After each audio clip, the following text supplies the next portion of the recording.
34 years of marriage, and the thing that undoes you isn't the moment they tell you. It's the Saturday morning, 3 weeks later, when you reach for her reading glasses on the kitchen counter to hand them to her, because she always left them there, and your hand closes around nothing. My name is Douglas Holt. I taught automotive technology at Westview Secondary in Hamilton, Ontario for 26 years. The same shop, the same smell of motor oil and fresh-cut steel, the same students who arrived in September, thinking the course was a soft option, and left in June with grease under their fingernails and a different understanding of how things work. It is a practical life, and I have always found comfort in that. Things either run or they don't. Problems have causes. Causes have solutions. Elaine was not a practical person in the way I understood practical. She was something else entirely. I met her in 1990 at a community fundraiser in Dundas. She was on the organizing committee and was in the middle of an argument with the venue manager about the placement of the silent auction tables, conducting the disagreement with the calm certainty of a woman who had already decided how it was going to end.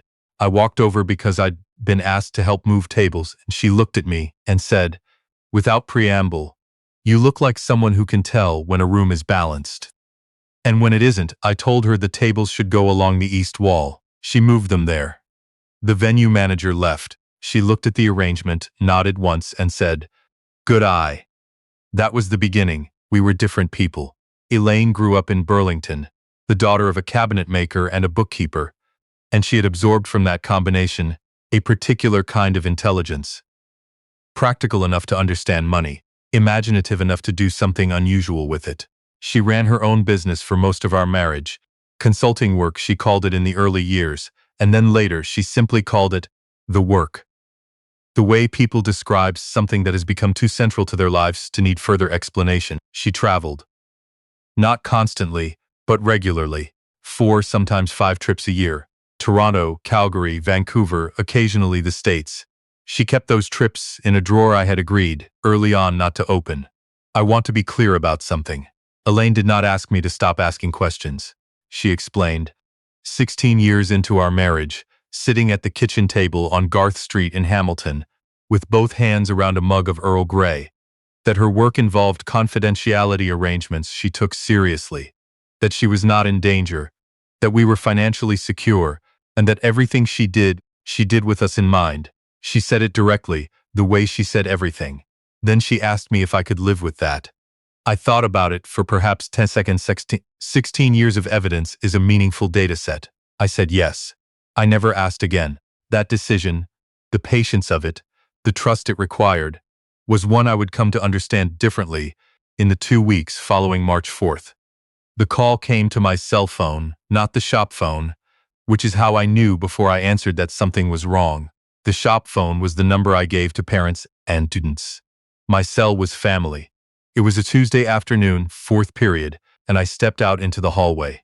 Constable Adeyemi, Hamilton Police Service. A collision on the Lincoln-Alexander Parkway westbound, near the Garth Street interchange. A white Volkswagen Tiguan. Elaine's plates. The constable's voice had the particular quality of someone trained to deliver information that cannot be undone. Professional, careful, present. "Mr. Holt, are you somewhere you can sit down?" I sat on the hallway floor outside my shop, back against the wall the way a man sits when his legs have decided the conversation is over. My son Philip drove in from Brantford. My daughter Ruth flew in from Edmonton. They were at the Garth Street house by Wednesday evening, both of them carrying the particular weight of people who have had their lives interrupted by something that cannot be scheduled or managed. We move through the house in that orbit grief creates, coming together and separating, and coming back together. Holding on and letting go, over and over. The funeral was March 10th. Elaine had a community around her that I only partially knew. Colleagues, former clients, people who shook my hand with the specific warmth of people who had known her in a context I hadn't shared.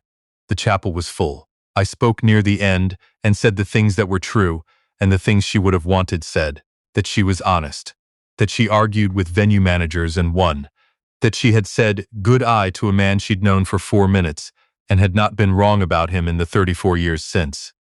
People laughed. Elaine would have approved of that. Monday, March 17th, 2 weeks after the accident. I was at the kitchen table with a cup of coffee. 1 cup. I had already started the practice of making 1 cup, the deliberateness of it a small daily discipline. When the doorbell rang at 9:40 in the morning, the man on the porch was perhaps 60, in a dark overcoat, carrying a leather folio. He introduced himself as Gerald Okafor, a notary and estate administrator based in downtown Hamilton. He apologized for arriving unannounced and said he had been trying to reach me but understood given the circumstances that I might not have been monitoring all my messages. "I haven't been," I said. "Come in." He sat across from me at the kitchen table. He opened the folio. He produced a document with a notary seal, a deed with a corporate name printed at the top, and an envelope with my name written on it in Elaine's handwriting. "Your wife engaged me 14 months ago," Gerald said, "to administer a specific asset transfer to take effect upon her death. The transfer is automatic and has already been executed. I'm here to deliver the documentation and this." He placed the envelope on the table between us. She asked that I deliver it in person. I looked at the deed. The corporate name was Coldwell Advisory Group, Inc. Below it, an address on James Street North in Hamilton. "What is this?" I asked. "A commercial property," Gerald said. "Your wife purchased it 11 years ago through a corporation. 14 months ago, she transferred the corporation's sole ownership to you personally. The deed is now in your name." I had never heard of Coldwell Advisory Group. I had never heard of any property on James Street North. In 34 years of marriage. "She never mentioned this," I said. Gerald's expression was careful. "I'm not in a position to speak to what Mrs. Holt chose to share or not share. I can tell you the documentation is clean and the transfer is legal." She was very clear in her instructions. He left 20 minutes later. I sat at the table with the deed on one side and the envelope on the other, and my 1 cup of coffee going cold between them. "Elaine," I thought. "What did you do?" Here is what I knew about Elaine's work.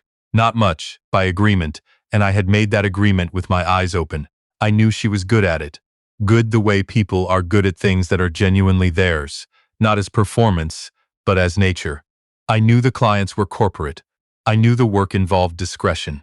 I knew that when she came home from a trip she was, more often than not, quietly energized in the way of a person who has done something difficult and done it well.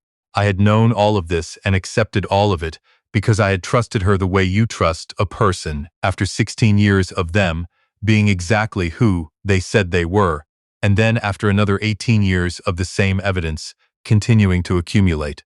Standing in my kitchen on a Monday morning, holding a deed to a property I didn't know I owned, I understood that the trust had been correct, and I understood, for the first time, just how much I hadn't known. I called my friend Arthur Dempsey that afternoon. Arthur and I have been close since we coached minor hockey together in the 90s, and he has the quality of a person who answers when you call and listens without needing to fill the silence. I told him about Gerald Okafor and the deed, and the James Street North address, and the envelope with Elaine's handwriting on the front that I hadn't opened yet. "You haven't gone to see it," Arthur said. "Not yet.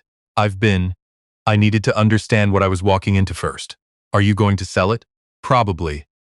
"What would I do with a commercial property?" "I'm a shop teacher from Hamilton." "You're apparently also a property owner," Arthur said. He paused. "Doug, whatever she put together, she did it on purpose. Elaine was the least accidental person I ever knew. I know." "Whatever's in that envelope," he said. She chose the words. She had time to choose them. I looked at the envelope on the kitchen table. Her handwriting on the front. "Douglas," it said. Not Doug. She used Douglas when she was being precise. "I'll call Helen Marsh," I said. Helen Marsh, my solicitor, a property and estate lawyer in Westdale, whose office I had used twice. Once for the purchase of the Garth Street house, and once for the basic estate planning Elaine and I had done together years ago. Thorough, direct, the kind of lawyer who gives you the information you need without burying it in qualifications.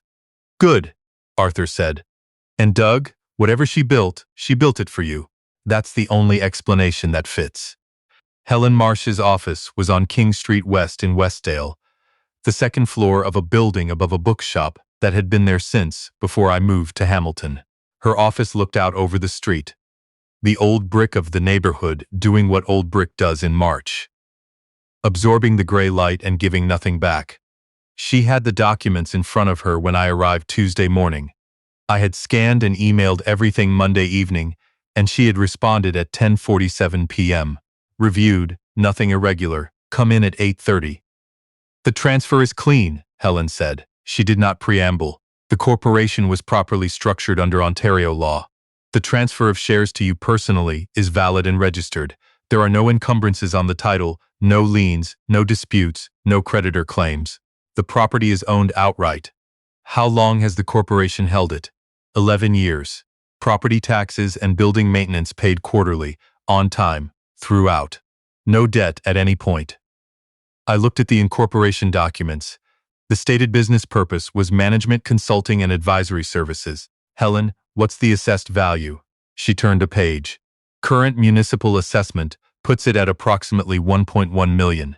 But assessed value in Hamilton is typically below market. Based on comparables in the James Street North corridor, given the revitalization that district has seen in the past decade, actual market value would be closer to 1.6 to 1.8 million. I looked at the bookshop across the street through Helen's window. 11 years. She had been holding this for 11 years. Doug, Helen said. She set the documents down. She looked at me with the directness of someone who is going to say a thing that needs to be said. I want to recommend that, before you make any decision about the property, you contact the corporation's registered agent. There may be context that matters. Who's the registered agent? She turned a page. A woman named Patricia Lund, listed as a business associate. Patricia Lund. I had never heard that name. I'm going to go see the property first, I said. Of course. Helen handed back the key, a physical key old style on a plain ring with a tag that said 214. Whatever you find there, call me before you do anything at all. She looked at me steadily. Elaine was a careful person, Doug. Careful people don't leave things in a building they don't intend for you to find. 214, James Street North, is in what Hamiltonians call the Art District, a stretch of the street that spent decades in decline and has spent the last 15 years becoming something else. Galleries, independent studios, small professional offices in buildings that still have the bones of the manufacturing era underneath the renovation. The building at 214 is 3 stories, red brick, with large factory windows that face east and catch the morning light. I had driven past it before. I live in Hamilton. You drive past everything eventually. I had never had a reason to stop. March 18th, Tuesday 10:15 in the morning. The building had 4 commercial units. 214 was the ground floor, facing the street. A frosted glass door. Clean signage that said Coldwell Advisory Group in simple sans serif lettering. I stood in front of it on the sidewalk for perhaps a full minute, the key in my hand, Hamilton doing its Tuesday morning thing around me. I put the key in the lock. It turned. I pushed the door open. The unit was a single open floor plan, approximately 800 square feet, with the high ceilings and east-facing windows I had expected. A small reception area near the door. A boardroom table with 8 chairs in the center. A private office in the back with a glass partition wall. A kitchenette along the south wall. Everything clean, maintained, quiet. And in the private office in the back, visible through the glass partition, a woman sitting at the desk with a laptop open and a phone to her ear.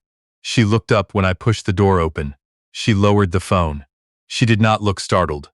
She stood up and walked out of the private office with the measured pace of someone who has been expecting this and has decided to be ready for it. She was perhaps 62, with gray hair cut short, wearing a blazer over a dark turtleneck. She looked at me with an expression that was not surprise and not quite relief, but something between those two things. "Mr. Holt," she said. "I'm Patricia Lund. I was Elaine's business partner." The next several seconds were the specific stillness of a room where 2 people are each figuring out what the other already knows. "How are you in here?" I asked. My voice came out steady. I spent 26 years managing a room full of 16-year-olds trying to get away with things. Steady is a practiced skill. "Elaine gave me a key 7 years ago," Patricia said.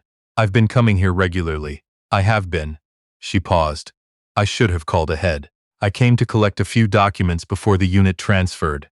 I'm sorry, Mr. Holt. I genuinely am. Sit down, I said, and tell me what this is. We sat at the boardroom table, the east windows throwing morning light across it. Elaine and I worked together for 15 years, Patricia said. Organizational consulting. The specific kind that doesn't advertise, because the clients don't want their situations advertised. Companies in transition, leadership changes, shareholder disputes, regulatory exposure, the situations where the internal people are too close to the problem to see it clearly. You bring in someone from outside with no visible connection to any party, and they assess, they advise, they resolve. She paused. Elaine was exceptional at it. I have worked with a lot of consultants over 30 years. Her ability to read an organization, to find where the actual fracture was, not where the noise was coming from, but where the real break was. I have never seen anyone do it the way she did. The clients, I said. What kind of clients? Significant ones. Publicly traded companies, pension funds, a provincial crown corporation.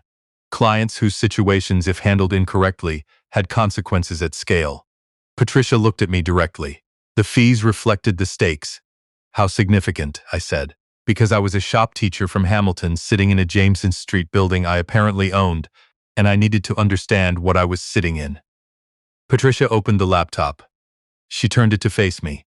This is the Coldwell Revenue Summary. 15 years. I looked at the screen. I looked at it again, because the first look produced numbers my brain wanted to check. She cleared this, I said. It was not quite a question.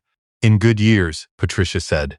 There were slower ones, but the work was well compensated because the risk to the clients of getting it wrong was significant, and Elaine's record was nearly perfect. I pushed the laptop back.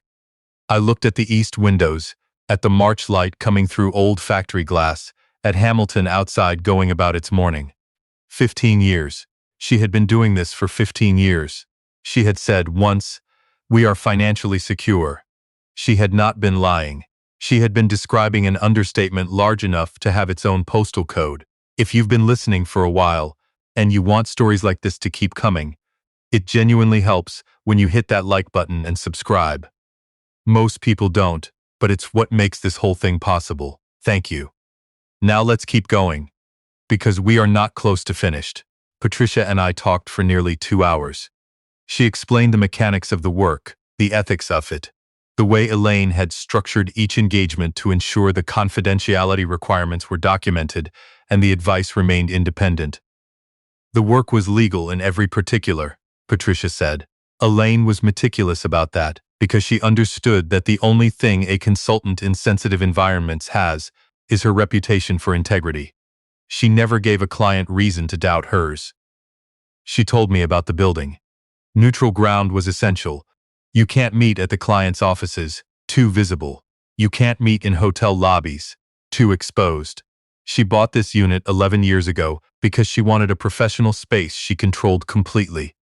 A boardroom she could trust. A place where the work existed, separate from everything else. She looked at me across the table. She talked about you often, Mr. Holt. She said you were the most structurally honest person she knew. That you built things that either worked or didn't, and you never pretended the difference, she said. Patricia paused. She said you were the reason she could do what she did, that having someone entirely trustworthy at home meant she could go into situations where nothing was trustworthy, and she always had somewhere to come back to. I sat with that for a moment. The weight of a compliment you receive from a stranger about someone who cannot confirm it. She built something for us, I said. It was not a question. It was recognition. Yes, Patricia said. That's exactly what she did. I looked around the unit. The boardroom table, the clean lines of the private office, the east windows. Why keep this specifically? She could have held it in investments. Patricia folded her hands on the table. Several reasons. Practical ones, she needed the space. Investment ones, this district has appreciated significantly and she saw that coming. But I think, she said carefully, she also needed something that was entirely hers, a professional self with its own address. Separate from the house on Garth Street and the school run and the dinners and everything she loved about that life. She loved it, Mr. Holt. I want to be clear about that. She loved you and Philip and Ruth. This wasn't an escape from that. This was the other half of a full person. It was the most Elaine thing anyone had ever said to me, and this woman had known her for 15 years in a room I had never seen. What happens to the work now? I asked. The active client relationships have been transitioned. That process was already underway. She had been preparing for the possibility for some time.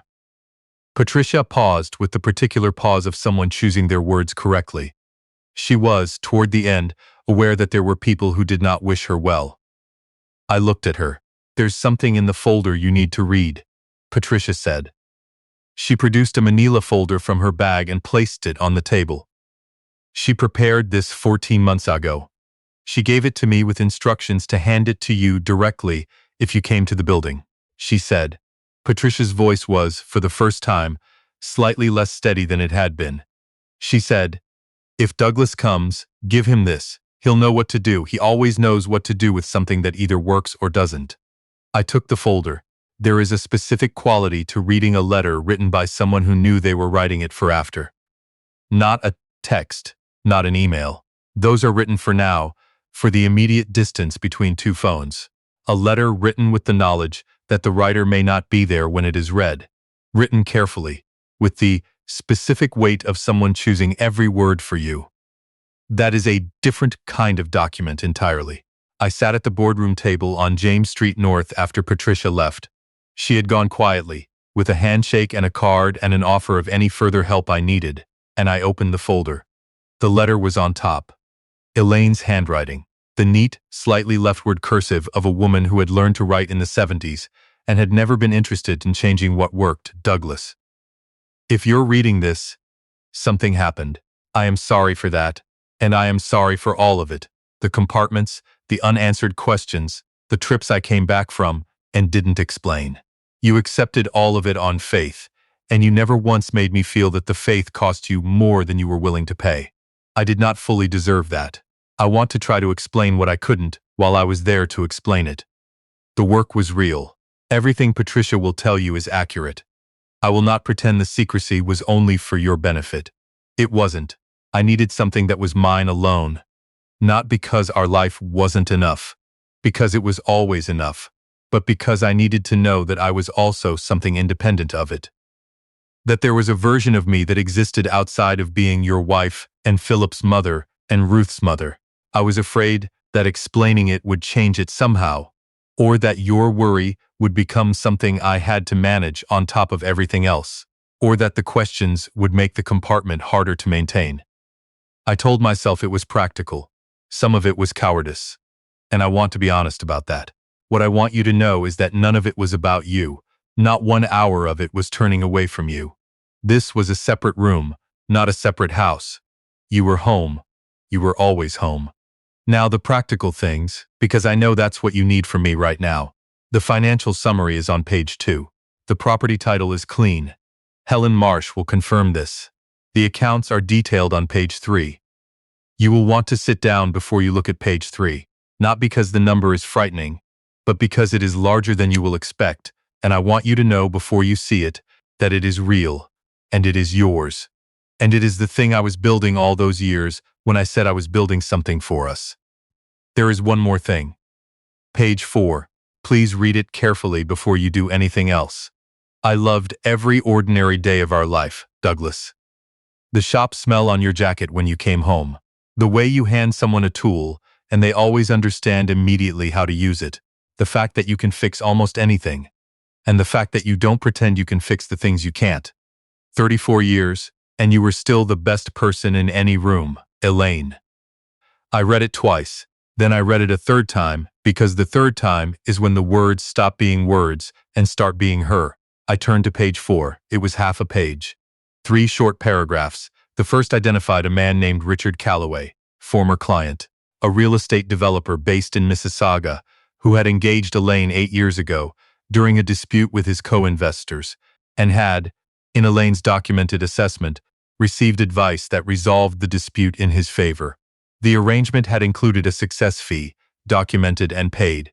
Richard Calloway had signed a full release 14 months ago, when the consulting relationship formally concluded. The second paragraph said, "Richard is going to contact you. He will suggest that the success fee he paid was inadequate given how the situation resolved, and that he has a claim against the estate or the property. He does not. A solicitor named Daniel Varga, here she listed a number in Mississauga, has the full documentation, including Richard's signed release. Do not engage Richard directly. Call Daniel first. The third paragraph said, Richard was not a good man to do business with, and I regret that I didn't end the relationship sooner. He treats silence as opportunity. He will assume you don't understand the documents. He will be wrong about that. You understand how things work, Douglas. You always have. Trust that. I set the page down. She mapped the exits, I thought, same as she always did. She walked into a room, and the first thing she did was understand the structure of it. I called Helen Marsh from the building at 1:15 p.m. Helen, she left a letter. She mentioned you. A sealed envelope. A brief pause. I have it. She sent it to me 11 months ago, with instructions not to open it until you called me from the James Street property. She said, if you were calling from there it meant you'd read the full letter, including page 4. Another pause. Doug, I need you to look at the bottom of page 3, the total. I turned to page 3, found the bottom line, looked at it. Helen, yes, this is what I think it is. It is, she said, combined property value, the corporate accounts, the investment portfolio she held separately in your joint names. That is the total. Helen's voice had the steadiness of a professional who had been preparing for this call for 11 months. She said we were financially secure, I said. She was describing, Helen said carefully, a situation considerably larger than that phrase typically implies. Doug, you're going to be fine. More than fine, she made sure of that with the same care she apparently applied to everything else. What do I do first? Call Daniel Varga today. Don't sign anything, don't respond to anything, don't agree to any meetings until you've spoken to him. And Doug. Helen paused. What she built for you. That's what the documentation says. Every structure, every transfer, every instruction. All of it points at you. Richard Calloway called my cell at 3:30 that afternoon. I was still in the building, sitting at the boardroom table, with the folder and the east windows and the March light thinning toward the end of the afternoon. I let it go to voicemail. The message was rehearsed. Smooth. He expressed condolences. He mentioned their long-standing professional relationship. He said, there were matters related to Elaine's estate he hoped we could discuss at my earliest convenience, and left a direct number. I forwarded it to Helen. Then I called Daniel Varga. Daniel was 55, crisp, with the manner of a solicitor who has spent his career in exactly these situations and does not waste motion. He had been briefed by Elaine. Of course he had. Elaine had briefed everyone. He walked me through the Richard Calloway documentation in 40 minutes. The original engagement letter. The advice and its outcome. The success fee. The receipts. The release Richard had signed, in which he had acknowledged in writing that all obligations under the consulting arrangement had been fully satisfied. Richard's own signature on 3 separate documents confirming the same. He has no claim, Daniel said. Against the estate, against the property, against anything. His interest was fully extinguished, and he acknowledged it in writing on 3 occasions. Then why is he calling me? Because he's betting you don't know that, Daniel said. He's done similar things before. He waits until there is a death in the opposing party, contacts the bereaved at the most disorienting point, and presents himself as someone with a legitimate grievance before they've had time to get proper advice. He assumes unfamiliarity with the documents. He is wrong about that, I said. Yes, Daniel said. He is. I called Richard back the following morning. He answered on the second ring. The smooth voice, the condolences, the long-standing relationship, the suggestion that there were certain matters. Richard, I said, I'm going to give you a phone number. His name is Daniel Varga. He has everything from the engagement, the fee agreement, the success fee receipt, and your signed release dated 14 months ago. A pause. The smooth voice did something complicated behind it. I'm not sure what Elaine may have. She told me everything I needed to know, I said. 14 months ago. In writing. I read him Daniel's number. Have a good day, Richard. I hung up.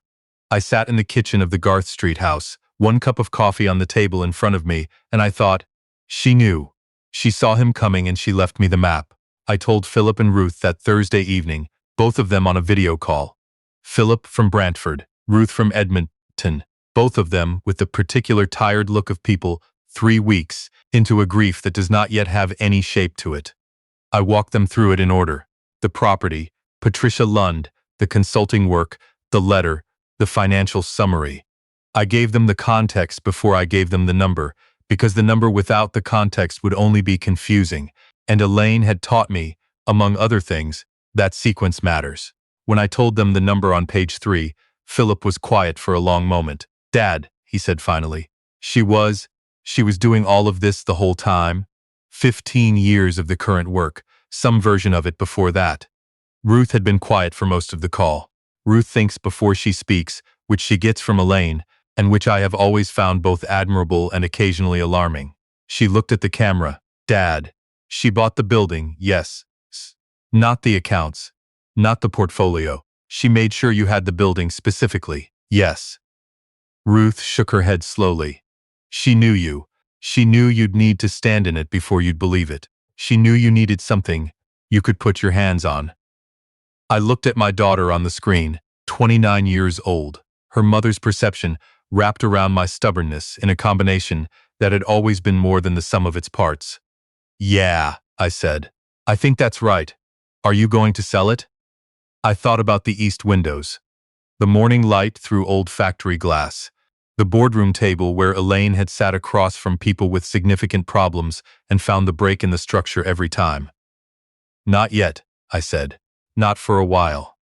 I went back to Westview Secondary on April 7th, the Monday after spring break. My shop, the smell of it, the particular light of a school morning, the students who arrived in April with the specific restlessness of young people who have been inside too long and can smell the end of the year coming. They had been told, the way students are told when something has happened to a teacher. They came in that first week with the careful consideration of young people who have decided to be decent, which is a decision I have always found more impressive than people give teenagers credit for. I taught the unit on Canadian industrial manufacturing, mid-20th century, supply chains, material fabrication, the economics of building something durable. I had always taught this unit with the steady detachment of a man explaining how systems work. That April I taught it differently, with the particular understanding of a person who now knew, in a way he hadn't before, what it means to build something significant in the spaces that don't have names. The spaces between the visible life and the full one. Arthur came for dinner the Friday of my first week back. We ate in the Garth Street kitchen, Elaine's kitchen, and Arthur brought beer, and we did not talk about the things we had already talked about on the phone. We talked about the hockey playoffs, about the school year, about the fact that the Garth Street backyard needed work, and I was going to do it in May. "How was the week back?" Arthur said. "Better than I expected." "The building?" I went on Wednesdays, sat in the boardroom for an hour, looked at the light through the windows, still thinking about selling. I thought about Elaine's letter, about the last paragraph she had written before the practical instructions. "I wanted to give you something that took care of you the way you always took care of everything else, without being asked." "No," I said. "Ruth thinks we should use it as a base when the family comes to Hamilton. Better than hotel rooms, more practical." Arthur nodded. "Elaine would have liked that." "She would have," I said, "the building being used. She would have liked that very much." We were quiet for a moment. The Garth Street house around us, 34 years of it, the specific accumulated weight of a place where two people built a life together without either of them fully knowing the dimensions of what the other was building on the other side of the wall.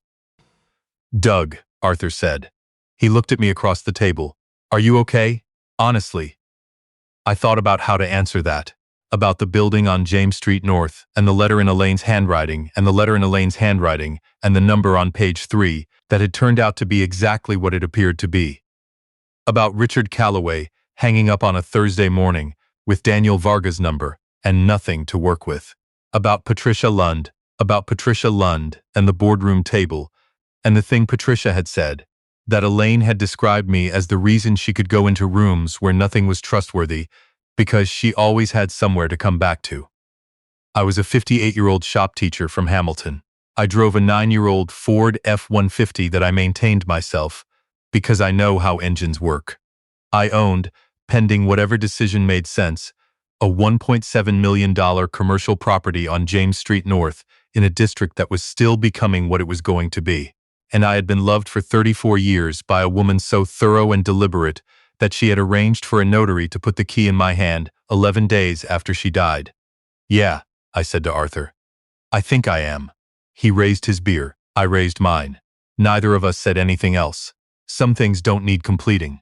Outside, Hamilton was doing its April thing, the cold finally loosening, the city settling into the long exhale of a place that takes winter seriously and feels the absence of it when it goes. Elaine had always loved April in Hamilton. She said it was the most honest month, the one where everything that survived the winter showed exactly what it was made of. She had always been right about things like that. The structure underneath, the material that held. I understand those things too, in my own way. 34 years of the best person I ever met, choosing me every single one of them. Even from the rooms I never saw, even across the distance I agreed not to measure. She was choosing me the whole time. That's all of it. The building is still on James Street North. The east windows still catch the morning light the way she knew they would. And every time I go there, which is more than a practical man probably should, I stand in that room and think the same thing. Good eye, Elaine. You always had the better eye.